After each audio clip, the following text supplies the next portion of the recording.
sellers, because sometimes these sellers may have competing interests against each other. For example, you may have sellers that are not speaking to each other, they are not on good terms, such as sellers in a divorce situation. This particular form allows you to represent both the husband and the wife to list their properties. So it's a very useful form because you can represent multiple buyers, multiple sellers, and dual agency. All three situations are covered by this form. Once this form is signed, you are covered. Next form is a wire fraud and electronic funds transfer advisory. This form has been in the package for quite some time now. The purpose of the wire fraud and electronic funds transfer advisory is to educate the consumers the risk of wire transfer over the internet. There are risks that the money that was sent by wire might not reach the right destination. That's why it is important for the buyer to contact the escrow to make sure that the account number and the routing information that has been provided to the buyer through the wiring instruction is the correct one and not a fake one. Sometimes, if you have never seen a fake one, it's quite interesting because they look very real, okay? They are not fake at all, but they look very real. So be very, very careful. Before you have your buyer wire a large fund to the escrow, make sure that they call up the escrow. Now, don't get the phone number from the email. Get the phone number independently, because if it's a fake number, you might reach the wrong destination and inadvertently get the okay to send the money. Okay, so this particular form protects the agents against liability because it gives the buyer advisory on things that they have to do to protect themselves. And now we have the RPA itself. If you look at the bottom of the page, you will see that it was revised December 2018. So it is very, very recent. So whatever that you're learning today is the most up to date. Okay? All right. Let's start from the top. Over on the first page, you will fill out the date you prepare the form. Usually, if you expect the form to be signed the next day, put the next day's date. Don't put today's date because you want to be as accurate as possible. And then on the first line, 1A, you will put down the buyer's name. Sometimes there are multiple buyers. For example, if you have 2, 3, or 4 buyers, you got spaces for you to enter the different buyers' names. And then 1B is for you to input the property address. You can input the street address, city, state, and zip code. And then 1C is where you will input the purchase price. As you know, all you need to do is to type in the purchase price in number, and then you get your description in words. Close of escrow. You can designate a specified date to close the escrow, or you can put down the days of escrow. Actually, it's actually days after acceptance, because usually from acceptance to actual opening of escrow, there might be a few days. So, for example, if you enter into a contract on a Monday, sometimes it might be Tuesday or Wednesday before the escrow is open. So there is a couple of days of difference. For this example, I'm just going to use 30 days escrow. Okay? Let's say it's 30 days. Now, there's one change here, which is the agency. They made some improvement to the form. If you look at 2B, you can input the seller's brokerage firm's name, and this time the form itself has the firm's name right here. For example, if it's Centermac is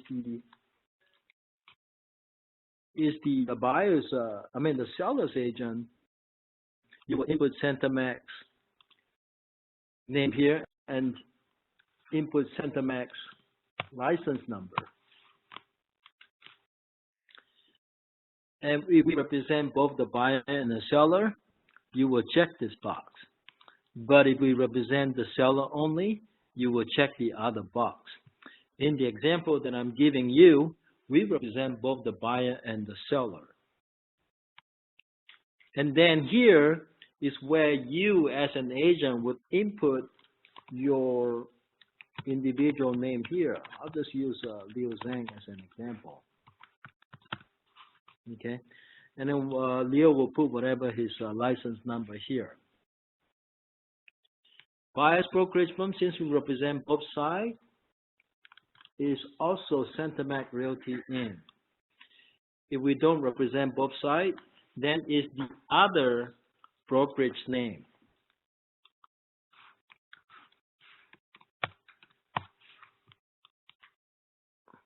And then you put, let's say, for example, Ted Chen represents the buyer, right? So one person represents the seller, the other person represents the buyer.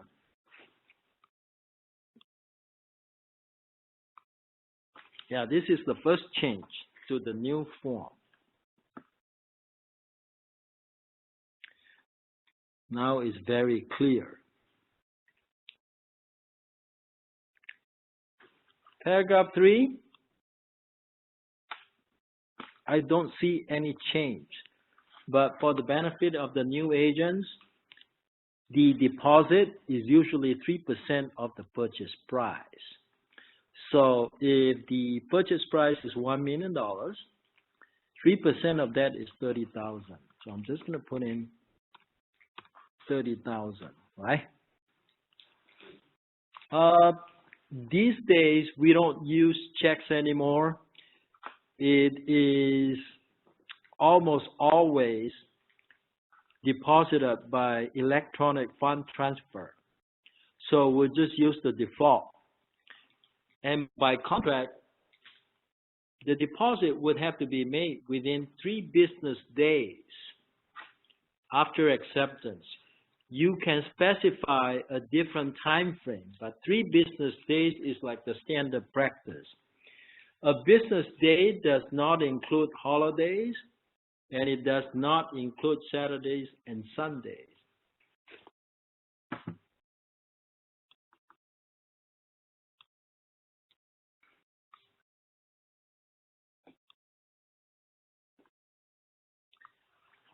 I haven't seen, or nor do I have the need to deposit money into escrow by personal checks or cashier's checks.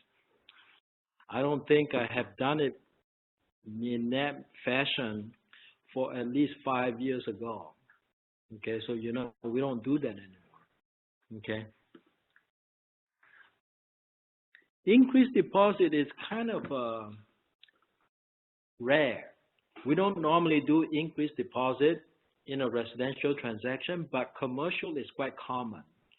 For example, commercial, you might put down an initial deposit, and then after a certain period of time, usually after, let's say, the due diligence period has expired, the seller may require the buyer to put in additional deposit.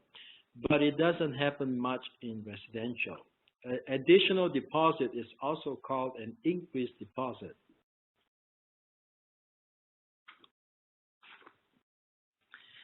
If your buyer is making an all-cash offer, check right here.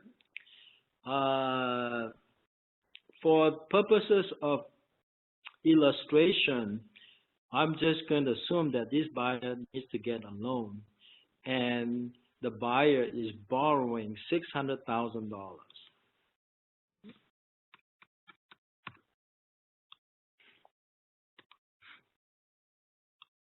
Usually, it is conventional financing. If it's something other than conventional, for example, if it's FHA, you will check FHA. If it's VA, you will check VA. Some situation, it could be seller financing or assumed financing. Seller financing is basically where the seller will provide the loan to the borrower, to the buyer, to make the purchase. That's called seller financing. Assumed financing has to do with certain type of loans that are assumable, such as an FHA loan that is assumable. That's assumed financing. You don't normally come across that. And I don't always fill out the blank here, but some seller may require you to fill out the information. For example, it says the loan shall be at a fixed rate not to exceed a certain percentage. The purpose of that is to protect the buyer. For example, if the buyer maximum qualifying interest rate is 5.5%, the buyer will just put 5.5% here. Okay? That is if the buyer is getting a fixed rate. But if the buyer is getting an adjustable rate loan, the buyer can say, well, the initial rate is 3.25%, for example. These days, probably you don't have 2.35 anymore. Maybe through 3.75, okay, for adjustable loan. And if the buyer is getting like a second loan, for example, it's called the piggyback loan. What that means is the buyer does not have a lot of money for down payment. So in order to qualify for a loan, the buyer needs two loans, first loan and second loan. And the first loan is usually the one that is at a lower interest rate. And then the second loan is what we call the piggyback. The piggyback is just a second loan. It's in the second position, and it's usually a smaller amount, but for a higher interest rate. Okay? Yeah? What's the name of the loan called? Piggyback, P-I-G-G-Y. Okay, so one loan is piggybacking on the other loan. Okay? I'm just going to assume there is no second for this one. For this example that I'm using, it's just 600,000. Okay? And we're doing an adjustable loan. Okay? And then the D3 is talking about FHA/VA loan, because FHA/VA loan has certain requirements. That requirement is within a certain number of days after acceptance, the seller the buyer has to deliver to the seller a written notice of any lender required repairs or costs that the buyer requests the buyer to pay for or otherwise correct. You know, in some type of loans like FHA or VA, they have very strict repair requirements, and usually the program requires the seller to make the repairs.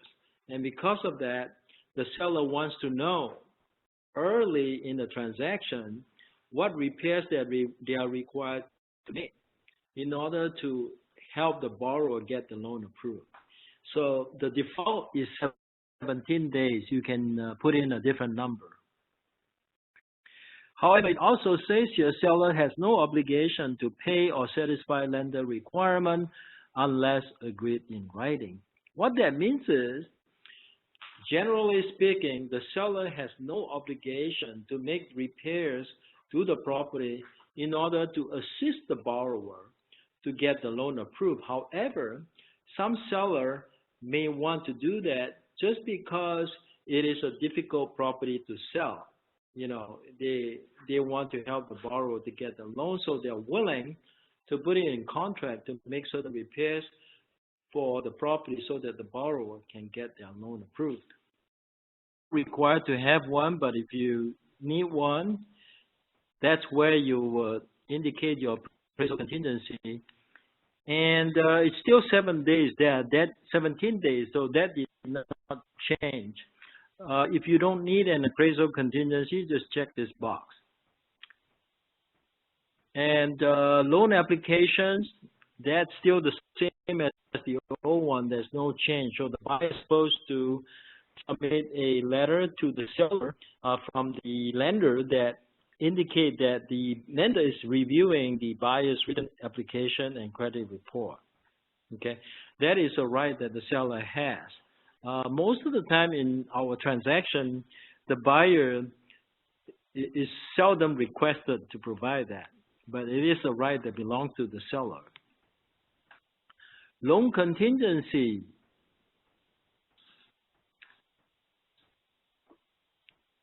If it's not an all-cash offer, then there is a loan contingency. It says here the buyer shall act diligently and in good faith to obtain the designated loans. Buyer's qualification for the loan specified above is a contingency of disagreement unless otherwise agreed in writing. So there is automatically a loan contingency if it's not an all-cash purchase. And then there's a 21 days period of time for the buyer to remove the loan contingency. So that has not changed. If it's an all-cash offer, you don't have to check number 4, because all-cash offer, by definition, there's no loan contingency. Okay? However, even if a borrower has a loan, sometimes the borrower wants to make his offer more attractive than the competition. So a borrower may be willing to indicate no loan contingency even if the borrower has a loan. So it's not always that when the borrower has a loan, the borrower must have a loan contingency. It's always a good thing for the borrower to have a loan contingency when they have a loan to protect the borrower.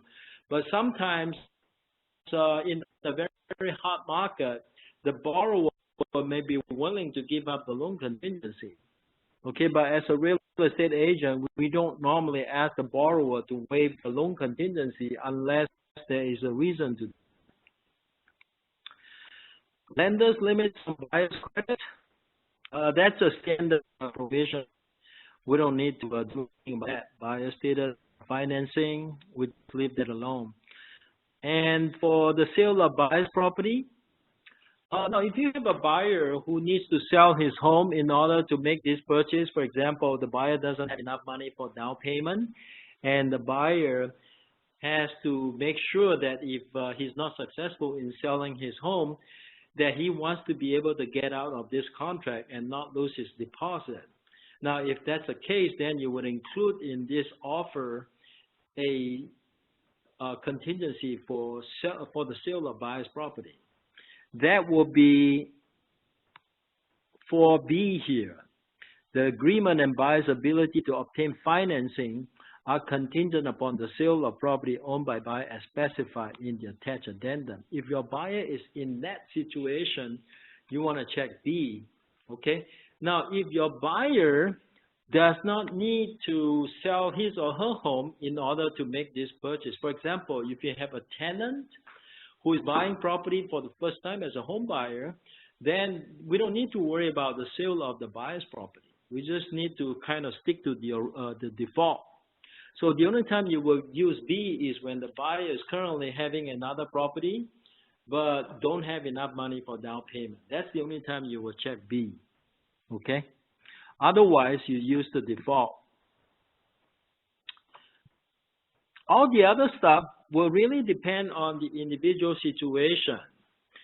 Sometimes, you know, as a buyer, you lose out on an offer, but you want to be a backup offer. Now, if you want to be a backup offer, you have to check this backup offer addendum. Backup offer means if the initial buyer is not successful, then you get a chance to buy this property. If the initial offer is successful, then you won't be able to purchase this property. So it's like a backup, okay, to the seller. So if you have a backup offer situation, check this box. Septic well and property monument addendum. For example, if you work on a property where there is a septic tank, you want to check this addendum because a septic tank requires a septic tank addendum. Or if you have an agricultural property where you might have a house on it, and the house depends on the well for wells for their daily use of water, then you will need to include this addendum. Short sale addendum. Now, if you have a short sale situation, for example, if the seller owes the bank more money than what the property is worth. Let's say, for example, the seller owes the bank $600,000 and the property is only worth $500,000. That means that the property is upside down. When the property is upside down, you need to do a short sale. So you need to include a short sale addendum. And then this addendum number here, that is to provide, it's a form that allows you to add additional terms and conditions that are not in the standard form. If you have a special situation, for example, if there are certain situations, unique situations that you can't find in the standard form, you do that by adding an addendum. It's called addendum 1, okay? So you check this box. But if you don't have that situation, you will just leave it blank. Okay. Now on the court confirmation addendum, court confirmation addendum is only used when you have a probate sale, because many probate sales require court confirmation. Not all probate sales require court confirmation. Some probate sales require and some does not. So depending on the situation. If it requires, check this box and include the court confirmation addendum. And buyer and seller advisories, for example, if it's a probate sale, you always want to check the probate advisory. Sometimes the property is held in the name of a trust. If it is held in the name of a trust, you want to check the trust advisory. Short sale information and advisory. If it's a short sale situation, make sure you include the short sale addendum, the short sale and the short sale advisory form. The buyer's inspection advisory, the form checks the box for you automatically. That is because our association wants us to provide inspection advisory to the buyer. Statewide buyer and seller advisory. It is not a required form by California law, but it is a required form by Centermac Realty. Whenever we represent a buyer or seller, we always want to use the SBSA, the Statewide Buyer and Seller Advisory, to protect ourselves. It gives you more protection as a real estate agent. Okay? It's a free form anyway. Why not use it, right? REO advisory. REO advisory refers to a situation where the property is held in the foreclosure department of the bank. They call it the REO department. REO stands for real estate owned. It means real estate properties that are taken back by the lender. In other words, the borrower could not pay the mortgage. The lender foreclosed on the property and nobody bought it at a trustee sale. So the lender winds up with the property and they send it to the REO department. So if you're buying property from the bank as an REO, you want to include the REO advisory. Now, number 6 here, it's actually a pretty handy little space that you can make use of to add certain language without, when you want to add additional terms and conditions to the standard form, you have 2 choices. If it's not too lengthy, usually I just make use of number 6 and add the additional terms here. However, if it's too lengthy, it doesn't fit within number 6, it is better to use addendum 1 as I described earlier. Allocation of cost. In order to figure out who's, okay, now, first of all, hazard zone disclosure report, natural hazard zone disclosure report, that's always paid by the seller, although the buyer can offer to pay for it.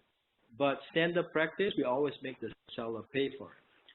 Usually, we just indicate here seller's service provider of seller's choice. That way, the seller can decide who the seller wants to place the order with. And it's usually the escrow that do it for the seller. Now, in Northern California, you actually have to communicate with the escrow officer who you're going to use for a natural hazard disclosure, and it is advisable that you make that determination early so that there is no delay in the escrow. Sometimes there could be a delay in the close of escrow if you do not determine who the NHD provider is, if you are the seller's agent.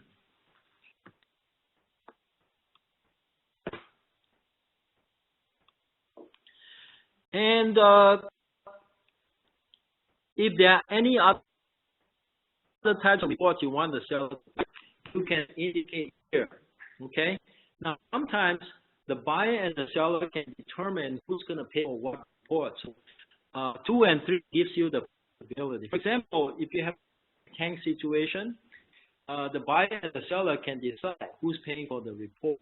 When you have a septic tank, you need to have the septic tank inspected. Government requirement and retrofit. For me, I usually check the carbon monoxide and smoke alarm because usually the seller's responsibility, so I make the seller take care of that. It says shall pay, so if it's not installed, the seller will purchase the smoke alarm and carbon monoxide and install it. The next item is called the minimum mandatory government inspections and reports. If you buy a property in San Francisco, we have what we call the 3R report. Now, if you buy a piece of property in San Francisco, we don't use the CAR form. We actually use the San Francisco Association form, which is kind of different from the CAR form. Now, if you're using the San Francisco form, I'm sure it's provided in the form that a 3R report is required to close the escrow. But here, we don't know what mandatory government inspections is required for a particular property in a particular city. Sometimes some local cities may have certain inspection requirements. So since we don't know, we always make the seller pay for it. As far as whether to check the next box, many sellers and their listing agents, they don't want to see that. They want to see you leave it blank. So as a buyer's agent preparing the offer, usually I leave this box blank. Escrow and title. In order to figure out who pays for escrow and who's going to pay for title, you need to look at the chart. There is a chart that I saved in our Google Drive, and the Centermac agent, you should have access to this Google Drive. Everybody can have access to that. And there should be a chart in here that tells you who's paying for what cost. And the name of the chart is called Who Pays for What. Something like Who Pays What. That's how I named the chart. It's easier to find.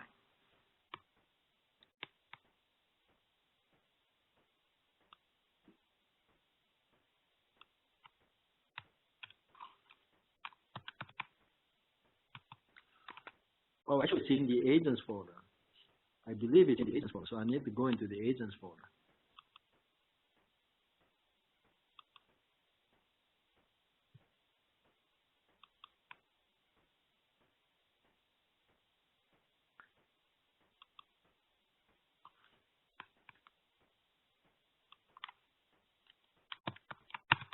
See that?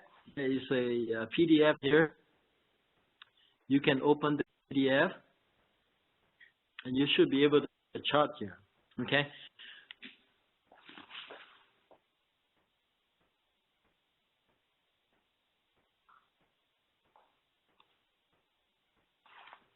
Now, let's say, for example, we're buying a property in Santa Clara. So you go down to Santa Clara. Let's use San Francisco as an example. Now, San Francisco, the buyer actually paid for the escrow and the title. Whereas in Santa Clara, it's the seller that's paying for it. You know what county in which you're buying a property to decide who's paying for what. Okay?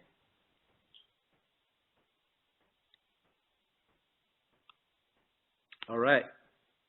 Now, let's say, for example, in this example, we're making the seller pay for it. Okay? And then if the seller pay for it, you can say, you can put down First American Title Company if you want. These days, the market is not so hot anymore, so the seller doesn't have the say to everything anymore. So you can decide which title company you want to use or which escrow company you use if you are a buyer. Okay? So, for example, if you want First American, you can just type in First American Title Company for both the escrow and the title services. But if you want to say escrow or seller's choice, you can do that if it's the seller that's paying for it. Okay? Now, if it's the seller that is paying for it, you can say that. But if it's the buyer that's paying for it, that is a different story. If it's the buyer that's paying for it, the buyer actually has the right to choose which escrow services or which title services the buyer wants to use. There may be a law that says that if a buyer that's paying for it, the seller cannot dictate which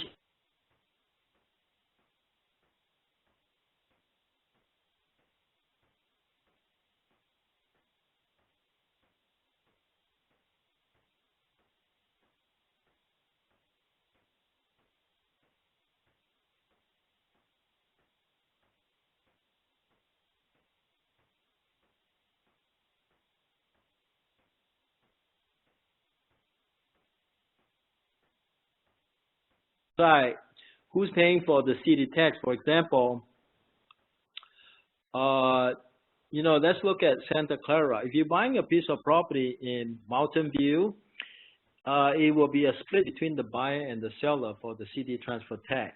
And in Mountain View, the rate is $3.3 per $1,000. So it's very expensive in Mountain View for the city transfer tax. Okay. Now, whereas if you're buying in somewhere like Alameda, it's also buyer-seller split. Okay. And then you got different cities. So it depends on the city. If you look at Piedmont, it's like $13 per 1,000. So it's a lot. Okay. But look at Berkeley, it's like $15 per 1,000. That's even worse. I think it might have gone up. Okay, this chart may not be up to date, so I need to get an up-to-date chart for you guys. Okay. So I will get an up-to-date chart for you guys because that is not up to date. Okay. All right, so it could be 50-50. Now, let's say, for example, it's 50-50. If it's 50-50, you will go down, you will put right here like 50-50, okay? All right. Now, HOA transfer fee. Now, if you're buying a condominium that has an HOA, if the HOA has a transfer fee, usually we make the seller pay for it. The seller, by law, has to pay for all the preparation costs for the HOA documents to be delivered to the buyer. HOA fees for preparing documents. And then, but that's HOA documents. If it's HOA fees for preparing documents other than required by law, then it's subject to negotiation. This one, you can still make the seller pay for it, or you can make the buyer pay for it. Because sometimes the lender may require certain HOA documents that are not required by law. Now, if it's the buyer's lender, sometimes you can make the buyer pay for it because it's not required by law or the HOA to provide such documents. Private transfer fee is very rare. On some properties, there's private transfer fee. Now, if it's private transfer fee, usually I make the seller pay for it. Okay? The rest of it, I'll leave blank for now. And then for the warranty, home warranty, usually I make the seller pay for it. And you can specify it not to exceed amount. It can be $500 for a home, let's say less than $700,000. If it's a more expensive home, like a $2 million home, sometimes it could be as much as $1,000. Okay, so you set a not to exceed amount. And then usually for the home warranty, you can either indicate your own provider, indicate a provider like First American Home Warranty, or you can say service provided or seller's choice. Okay. And if you want air conditioner or a pool coverage, you just go ahead and indicate that. Notice to buyer and seller. This is about items included in and excluded from the sale. Items included in the sale would typically include all the fixtures. But if you want to include things like refrigerator, make sure you check it. If you don't check it, then the refrigerator does not stay. So if I want to include the refrigerator, I check it here. And I want to include the stoves, I check it here. It's very important you check the stove because there's oftentimes you get dispute because somebody forgot to check stoves. And then when it's about time for the seller to move, seller say, well, you didn't ask for the stove to stay because the buyer's agent forgot to check the box for stoves. Okay, if you want the stoves to stay, please check the box for stove. Washer and dryer, same thing. If you want the washer and dryer to stay, make sure you check it. Okay, or else the seller can remove the washer and dryer. Right? Okay, got that. And then you need to talk about solar system. If there is a solar system installed on the roof, you need to find out, is there a lease? If there is a lease, how is the buyer going to assume the lease, or does the buyer want to assume the lease? Most of the time, the seller is going to require the buyer to assume the lease because the seller does not want to be liable to the solar company. So you need to discuss with the buyer if the buyer wants to assume the lease. And if the buyer does not want to assume the lease, then it presents a problem. Anything that is excluded from the sale has to be specified here. Anything that you can think of. Is rarely that I complete anything here. Usually everything is included. All fixtures are included. It's only the personal property that I need to worry about. And as far as specifying whether or not the buyer is going to occupy the property as the buyer's residence, be careful how you check this box. Because if you check the wrong box, or if you indicate that the buyer is occupying the property as the buyer's primary residence, and the buyer is getting a hard money loan, it could be a problem. Because hard money lenders cannot loan to a buyer who is buying the property as a primary residence. A buyer can't get a hard money loan for primary residence. Now, on the other hand, if the buyer is getting a loan that requires the buyer to use it as a primary residence in order to get the lowest rate, then it has to be specified as a buyer's occupying the property as a primary residence. Seller occupied or vacant property. Usually, we want the seller to give us the keys on the date of close of escrow. But sometimes the seller wants a few extra days. Typically, we give the seller 3 extra days from close of escrow to move their belongings out of the house. And in order to do that, you need to write here, you got 2 choices. The first choice is on the day of close of escrow, and the second choice is 3 calendar days. Usually, I check this box and put down 3 calendar days. Now, if this box is not checked, then the seller have to get everything out by the close of escrow. So that's pretty burdensome for the seller.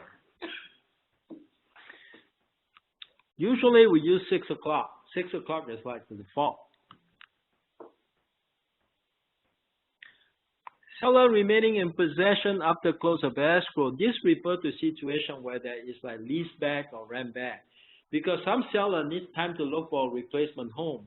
And in order to do that, they negotiate with the buyer to get extra time to stay in the house to allow them to find more time to find their replacement home.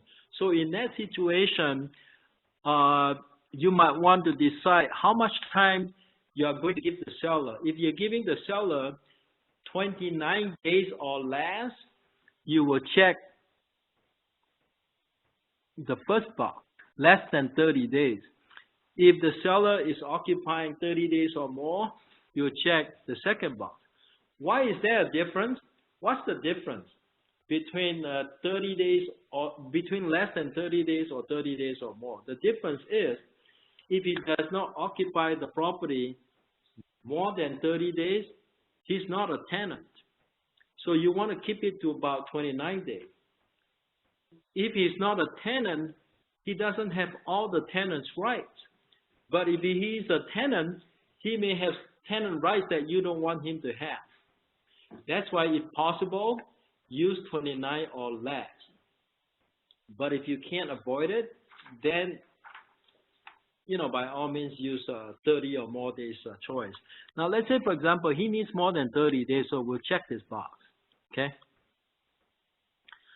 Tenant occupied property. If property shall be vacant at least 5 days prior to close of escrow. Now, when you have a tenant occupied property, there are two possible outcomes. One is the seller is responsible for getting the tenants out before close of escrow. The other, tenants will stay. Now, if the tenants stay, you want to check this box, which is this box right here, okay, that I just checked. The rest are just a standard provision, so I'm not going to be spending much time talking about it. It has a bunch of disclosure in here just to satisfy California law. Not that important. It is important, but it's not something that you have a choice. Basically, association put it in the offer, so you don't have to worry about it.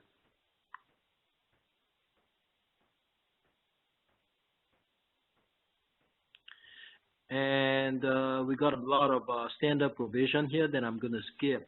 Now, on the 14, paragraph 14, that is the amount of time that the seller has to provide all the necessary disclosure and reports to the buyer. Typically, it's 7 days after acceptance. As a seller and the listing agent, you want to provide your disclosures and your reports as soon as possible.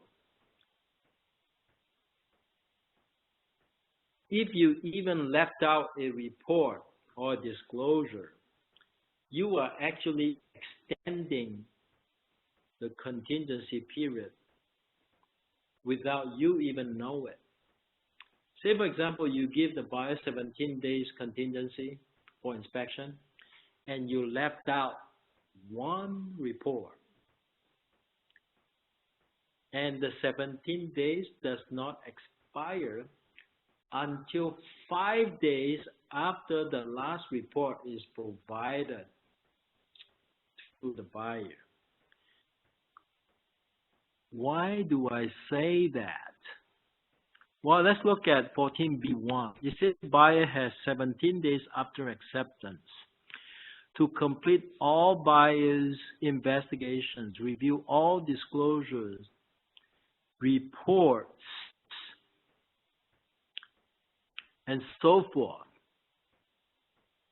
17 days. But if you look at paragraph A, it says sellers have 5 days to deliver all the disclosures, reports, and information for which the seller is responsible. Under all of these paragraphs, there are many paragraphs contained in the offer that requires the seller to provide reports of disclosure.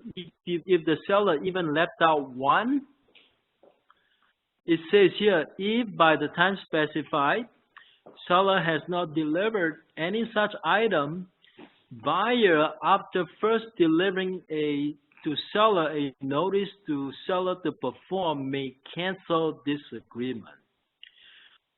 So if the seller does not provide any of the disclosure within 7 days, buyer can cancel the contract by giving the seller a notice to perform. Okay? All right. Now, earlier I did say that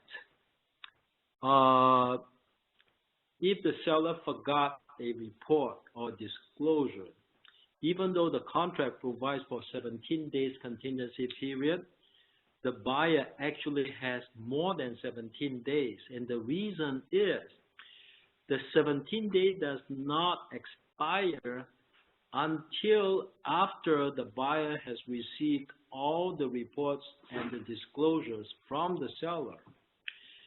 Not only that, it does not expire until 5 days after the seller has delivered the last report.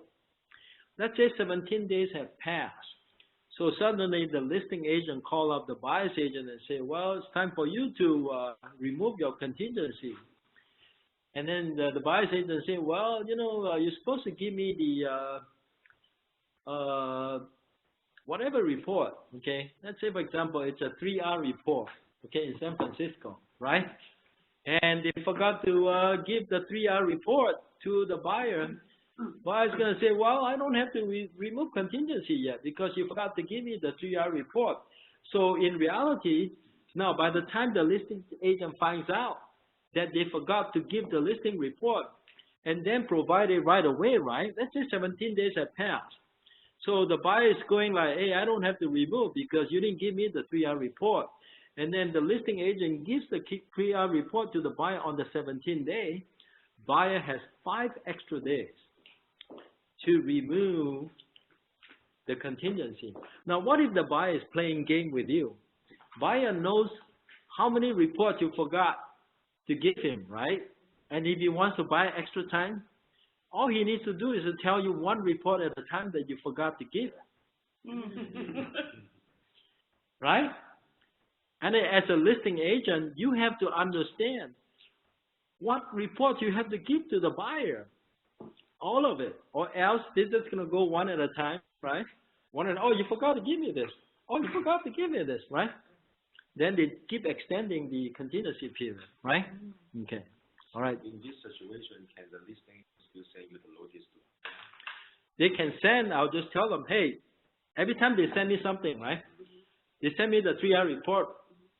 And then they say, okay, you got 5 extra days, right?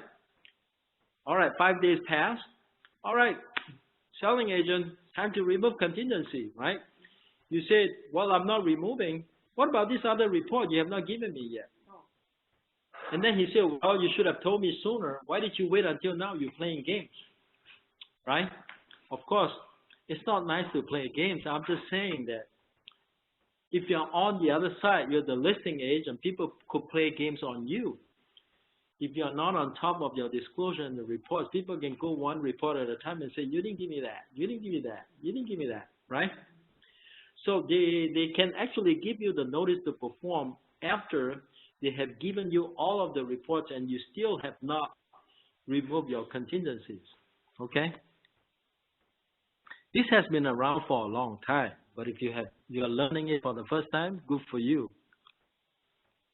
You have a list for what kind of disclosure? We have a checklist. I need to update the checklist, but we do have a checklist. Okay. Removal of contingencies with offer. This is nothing new. So oftentimes when we have like a contingency, we ask let's say for example, we're listing agent, right? Now when the market is really hot, when it's very competitive, many buyers remove pretty much all of their contingencies with the offer, but we don't have this market anymore. So the chances of us using removal of contingencies we offer is actually slimmer now. Less chance of us having to use it because there's less competition now, probably, right? Okay. All right. Now, seller's right to cancel based on buyer's contingency and seller's right to cancel based on contract obligations. Those are two different things. What are the buyer's contract obligations? Well, the buyer's contract obligations would be to sign all the disclosures and reports and give it back to the seller. That's one of the buyer obligations. Another buyer's obligation is to provide proof that the buyer has submitted loan to the lender for review. Even though we normally don't insist with, but that's a right that belongs to the seller. Okay, so buyer's right is based on contingencies, or the seller has the right to require the buyer to fulfill certain contract obligations. Signing back disclosure is one of them. Now, let's say, for example, you're the listing agent. You just put a contract into escrow, and then you suddenly realize that there's another buyer that submitted a higher offer. You wanted to get rid of this buyer, and one way to get rid of the buyer is to provide a notice to buyer to perform on all the contract obligations. And I already told you, sign all the disclosures and provide a lot of stuff. Okay, all those things are itemized on the notice to buyer to perform form. So you can figure out what you want to use to get rid of this buyer. Okay, but as a selling agent, when you see a request like that, you be careful. Because if you don't perform, you don't give the things that the seller wants, they can cancel and get rid of you. Okay?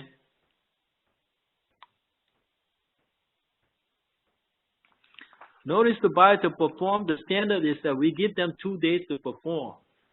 Okay? 2 days after delivery, and that's 2 calendar days. That means that it includes Saturday, Sunday, and holiday. Now, what if the second day falls on a holiday? Then it goes to the next business day, because all legal obligations are not required. Legal obligations are not required to be performed on holidays. But for purpose of counting the 2 days, it would include the Saturday and Sunday. Say, for example, you serve a notice to perform on Friday. Saturday doesn't count. No, Saturday counts as a day. It doesn't say business day, it says day, right? So if it says day, Saturday counts, right? And Sunday also counts normally, but you're not required to perform on a Sunday. So the first day to perform is a Monday. Okay? Day does not mean business day. Day means calendar day. Okay?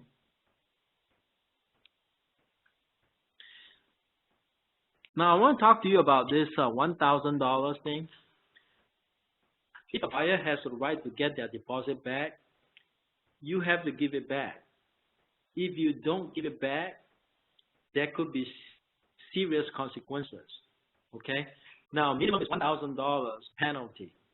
If the deposit money is $10,000, and if you refuse to give the deposit back, and the buyer has the right to get the deposit back, they can sue you.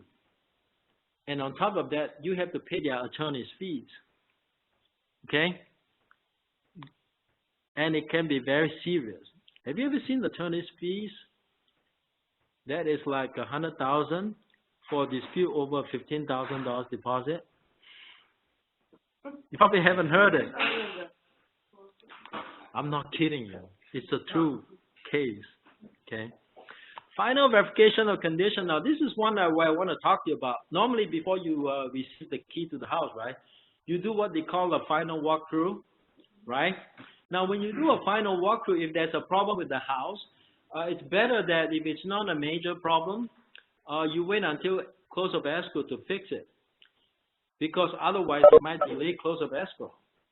But if it's a major problem, you don't want to close it. If you represent the buyer, it's better that you fix it because after it closes, sometimes it might be difficult to get the seller back to fix the problem for you. Okay?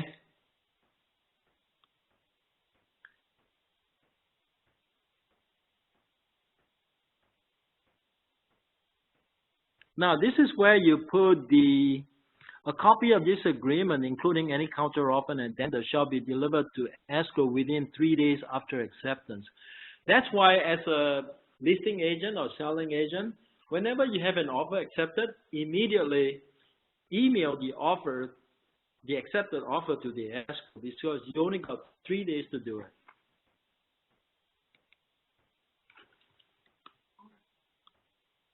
So what if sometimes the agent does not update it, like a website that says pending more than 3 days? Oftentimes we see. That's an ethical issue.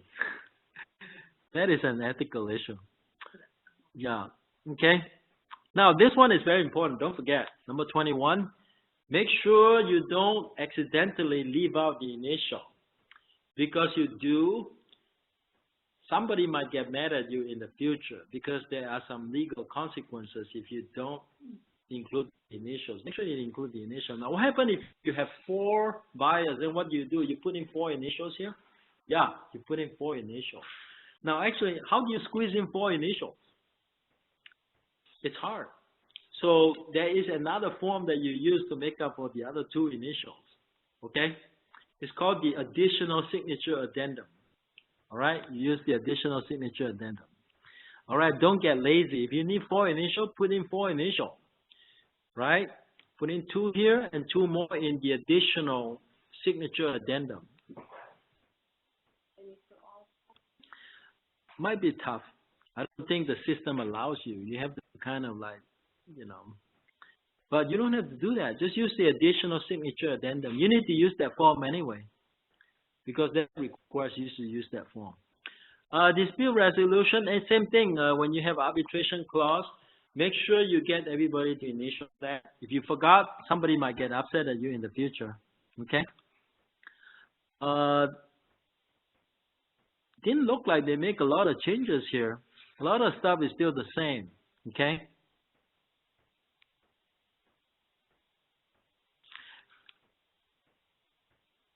Now, I want to show you the definition of close of escrow. What does close of escrow mean? It means the date the grant deed is recorded. Okay? Close of escrow means the date the grant deed is recorded. Days means calendar days. You see that? It doesn't mean business days. It means calendar days. Okay?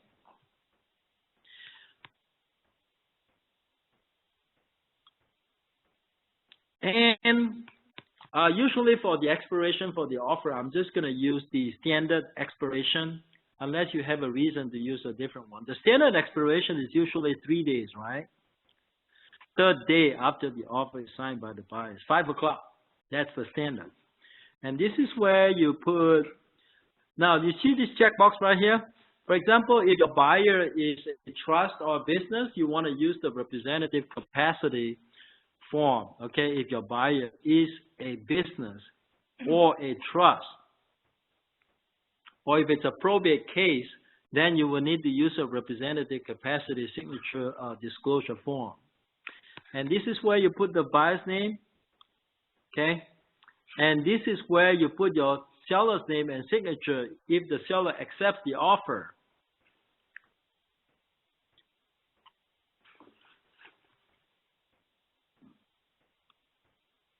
I want to explain a couple of things here because sometimes you guys forgot. You didn't do this right. You see this one right here where it says seller's acceptance is subject to attached counter offer. What that means is if this box is checked, it means that there is no acceptance yet, even if the seller signs on this form, because there is an SMCO that comes with that signed offer. It means that there is no acceptance yet if this box is checked. And you will only get acceptance if the buyer agrees to the attached counter offer. So the seller signing their signature here doesn't mean you have a binding contract if this box is checked. Okay? Now this particular place here, it's also important because this is where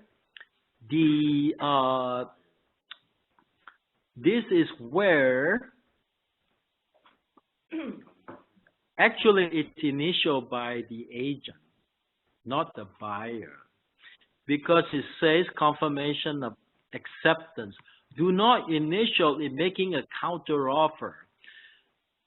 But if the seller simply just signed the buyer's offer without a counter offer, usually the selling agent will put the initial here, and then they will say when that it says here a copy of signed acceptance was personally received by buyer or buyer's authorized agent.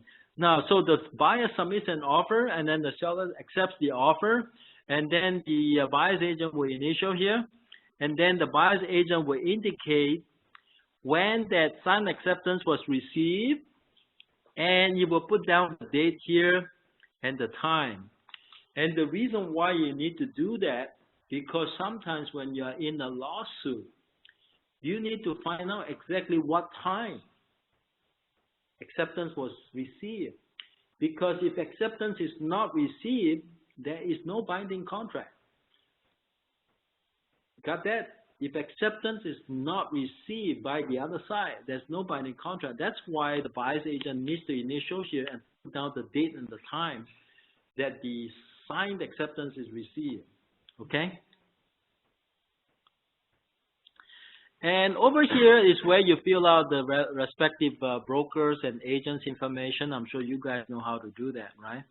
Okay, so it doesn't look like they make much changes to the form, just on the first page. So relatively, there are no changes to the form. Okay, so you're pretty much up to date on the new form. Okay, thank you for joining me today. I know it's a little long.